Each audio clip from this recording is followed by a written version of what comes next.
Je suis Mélissa de Valera et donc j'interviens à l'EIML pour des séminaires qui sont liés au textile et au monde de la mode, on va dire ça comme ça. J'ai travaillé dans le monde de la mode en tant que créatrice, parce que j'ai eu une entreprise pendant une quinzaine d'années. J'ai une entreprise qui était basée en Inde, donc j'ai beaucoup travaillé avec des artisans du textile qui utilisaient des techniques, des matériaux assez exceptionnels.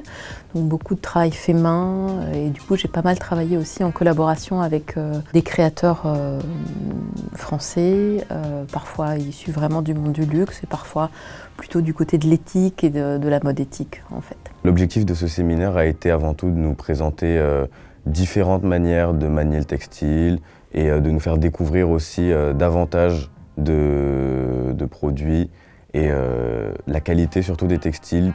À travers le monde, il y a pas mal d'exoticisme dans ce séminaire qui nous a permis de voyager aussi à travers le textile, les vêtements, leur fabrication, ainsi que jusque dans les usines où le travail n'est pas du tout le même en fonction des pays.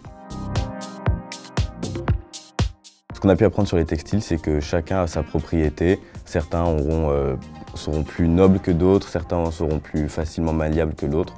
Et ce qui est assez intéressant, c'est aussi de voir que la plupart de ces produits sont issus de produits ou de matériaux naturels, tout simplement, et que leur utilisation peut mener à des produits comme des vêtements, etc., dont le traitement aussi va être différent en fonction de chacun des textiles qu'on a pu étudier durant ce séminaire. Alors ce séminaire a permis de m'apporter pas mal de connaissances et aussi pas mal de savoir sur chacun des textiles qu'on a pu étudier, en sachant que j'affectionne particulièrement la mode et surtout les matériaux de qualité, et les textiles qui sont un peu différents, pas forcément des textiles bio ou naturels, même comme du nylon ou d'autres matériaux de ce style-là.